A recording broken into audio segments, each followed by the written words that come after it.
Hello and welcome to GM Tips. GM Rick here. I'm going to adjust the volume so you got a good take on what I'm saying volume wise.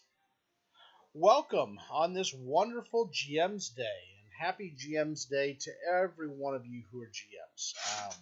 I appreciate you guys. DM, GM, use it universally. I appreciate you so much.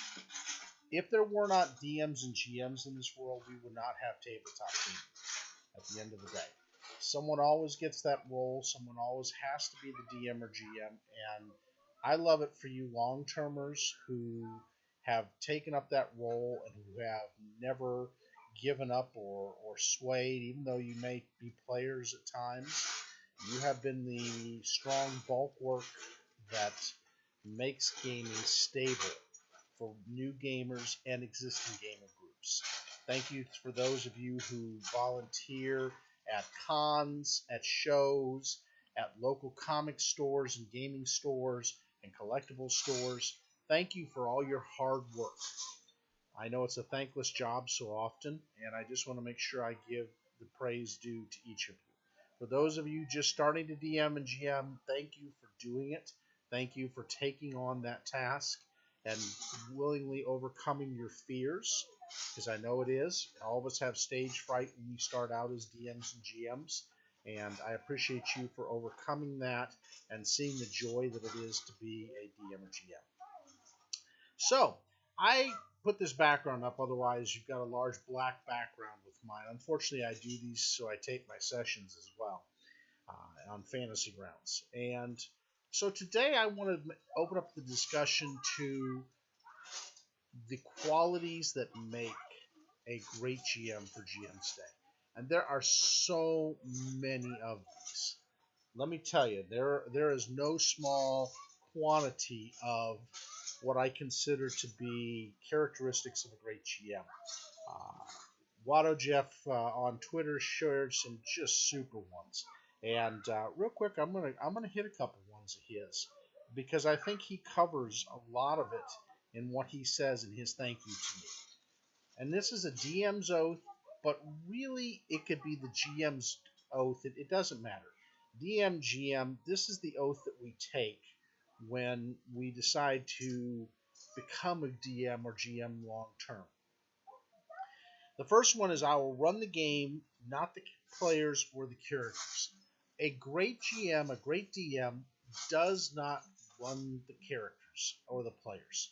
They don't lead them along. They don't use the term of railroading. I know Evil Squeegee kind of coined that in some of his stuff that he did when he was putting up tips on how to be great at DMing and GMing, and I really like that. And I like that Jeff put that in there and really hit that and said, I will run the game, not the players or the characters. You are running a setting. You are designing a setting. You are making a setting that is memorable. Whether it's a one-shot adventure, whether it's a campaign that's ongoing, whether it's a designed adventure path or a homebrew, you are what makes the framework of that world. You run the NPCs, you color in that world, you give it depth and dimension. But at the end of the day, you do not guide the character stories. They write those themselves. And a great GM, a great DM learns that early on and really embraces it. I will coordinate the game with my players in all ways. When you coordinate a game, and what does that mean? It means that you design your adventures, your campaign, your city adventures, your one-shot adventures, to wrap around the characters' stories, to embrace the stories, to enrich the stories, to help write more of their stories, to help their goals and their dreams and their aspirations to see reality. You give them that framework, and you try to coordinate that framework to work around that. Now, sometimes it doesn't always work the way they envision it or see it, but you're trying to help them along with that vision. And so long as it's not something that's just way out when it comes to abilities and powers, you help them to do that. You help them to be that voice, that sounding board that allows them to think things through and to really and truly write some epic, epic stories for their characters. I will run the game fairly for all my players. That means even the problem players. That means the ones that you see, and again, I forgive me, players, there are no such things in my mind as problem players. There are players with different personalities, and sometimes those personalities cause us problems or heartburn or heartache. I know I had to let a long-term player that played with me for 3 years, Scott, go from my campaign, and with him trailed two more of my players. But because of it, I also got the wonderful gift of picking up four new players from different places. Adrestia, love her to death. She is just greatness, and I'm glad she's a part of the team. Yumi, who I consider like the careful, loving mother that watches over us and helps us to guide along. We also picked up Akeisha. I love Akeisha. Even though she can't get up there on voice and on video with us, she is always involved in the game and always just doing little comments and fun things and unique things that really make our game special. And also Mr. Santos. He is also a tremendous player from another country who English is not his native language, but boy, he does a tremendous job. Got a very creative character. So, I want to run the game fairly for them. I don't ever want them to feel like I am collapsing the game on them or trying to crush them because they're playing a certain way or a certain type of character. And I know I've been guilty of that sometimes. When my temper is frayed or when I feel just beaten sideways, I have to always come back to the fact of running a game fairly for the players. And you do too as a GM and a DM. I will reward role play, not punish the lack of it. And that's the key. You don't want to punish players to teach them to role play. You want to give them opportunities that lets them step out. I was watching Pitch Perfect 3. I know, right? With my fiance. She loves the Pitch Perfects, and I got to be honest, they make me laugh my rear end off. And it was so neat to see Esther finally get her voice. Oh my gosh, I didn't know what to do. And then the Esther that came out was just hilarity and greatness. But that's what you're helping players to do in your game, to find their voice. Whether they're shy, insecure, extroverts, introverts, you are helping them to find their voice in a game. And you're helping it by rewarding the role play as it comes out and making it that much more special for your players. I will take responsibility for the safety and comfort of all my players. That's sometimes the hardest things for DM and GM. We all have our slants on spirituality, on morality, and what we see as morality in life, and on our own view of different people. And sometimes it's hard for us to make it safe. You don't want to make it a place where you proselytize your beliefs on players, or you make them feel insecure for their beliefs, whether they be transsexual, heterosexual, homosexual, asexual, gender agnostic, whatever they may believe, polyamorous, you don't want them to feel like this is not a safe place to be myself. At the same time, you have to sometimes moderate because as other people feel uncomfortable, you have to find a comfortability level that helps your players to work together so that they don't feel threatened, they don't feel sexualized, they don't feel put down, they don't feel insecure. And some of that you can't control, but you try your best to make that setting a safe and wonderful setting for the players. I will not play my own character. You're not playing, look, NPCs, and I run them in games, and it's hard, because you want them to be your own character. There is a way of doing it. Like, I've run with parties, like Remily the Pixie. She is not necessarily my own character. I will not play her outside of an NPC role. She is an NPC for the party, but I do color her in and give her depth and life. And I allow the players to either pick up people that they want to be NPCs that go around with them, or just make them general contacts that they can go to in case of situations that may not run along in the game with them or may run in the game with them. But you're not trying to just run a character and run amok and know everything and give away everything to it. And the last one, I will remember that this is just a game. Oh, what a great one. I will remember that this is just a game. And that is sometimes the hardest thing for us as DMs and GMs. We invest so much of ourselves into this.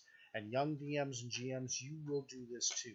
You will invest your heart and soul into preparing for sessions and doing wonderful things. But at the end of the day, when you leave the table and when you come to the table, this is just a game.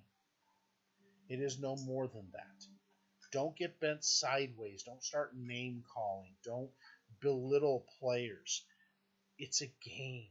It is a game that is meant to be fun and lively and wonderful. I'm going to add a couple other rules in here as well. I will not design a campaign that limits what the players can explore. And I think that's a tough one because we come up with our set adventures and our set encounters and our set places and our set setting, and we have a story in mind that we think will entertain the players. So often the players will take it whatever way they want. And we as GMs and DMs need to let them and not make them feel like they are just really thrown into things and really just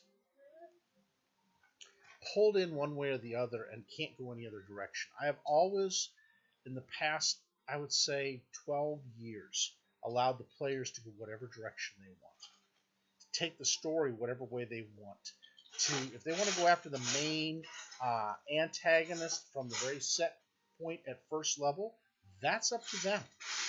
I'm not going to say no. Now, many adventures that are pre-written will say, please don't do this, don't do it. Why not?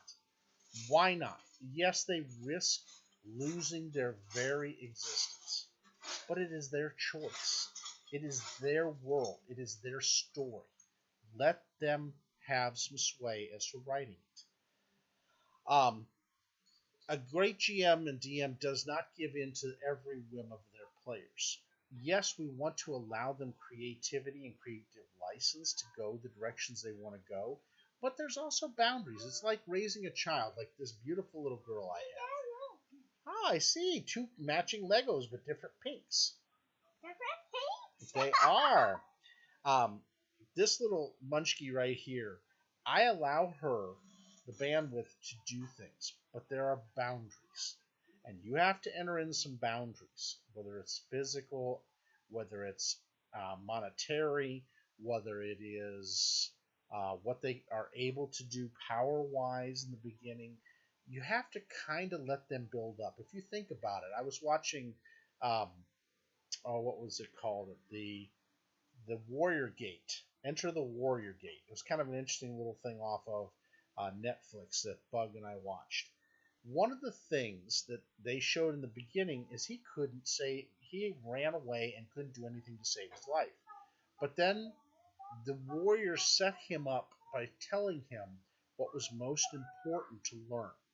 Now it got a little fantastical, it got a little unrealistic, but he learned the basis of centering himself and what his stance was. And from that, he got more powerful. That's kind of the way we have to regulate it as DMs and GMs. Let them have some sway, but also at the same time, allow them to feel I can't do as much sometimes in the beginning. It's okay, because then when they get to be able to do that, that makes it that much more fulfilling for them as a player.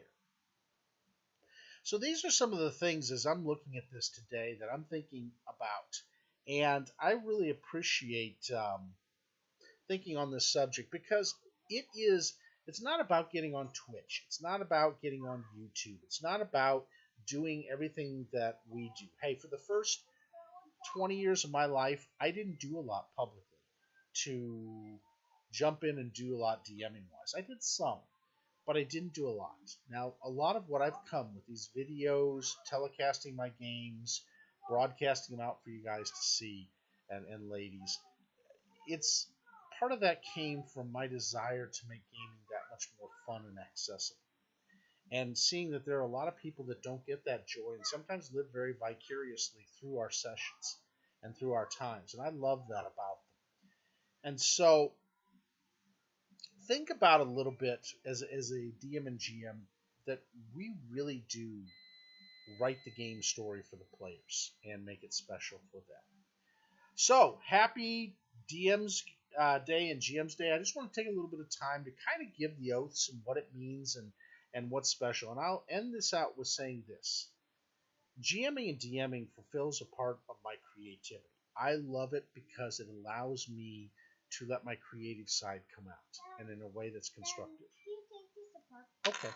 And in a way that is amazingly powerful and amazingly fulfilling in the fact that I get to write stories with my players. It is their story at the end of the day, and I can't tell them which way to go. But I help them to write it. I can give them little tidbits, little lures, little things that make them think. I can drop little hints that are subtle yet make all the difference in helping them to realize what they want to do. And so that's part of the fun of it. I love setting up each week. I love taking the time. Even though it takes time away from those I love, I still enjoy it. And I enjoy what it does to allow people to have heroic journeys and adventures that are lasting forever. Thank you so much to all my friends. Now, give me a minute, Bug. I got to finish up here. I just want to thank all of you, all of my Twitter followers. Even if I didn't put you on my tweet today as remembering you as a DM or GM, believe me, I do. I really do. I just don't have enough tweet space. People will shut me down after a while with all my tweets if I do too many. But I remember each of you, and you really do make it special and continue to do the great things and continue to write great stories. Thanks again for watching this. Thank you for taking the time to subscribe to me. I really appreciate all of you, and I appreciate your feedback. I appreciate how you've helped me to be better at what I do, and I look forward to many more years of excellent GM tips. Take care, and we'll talk to you soon.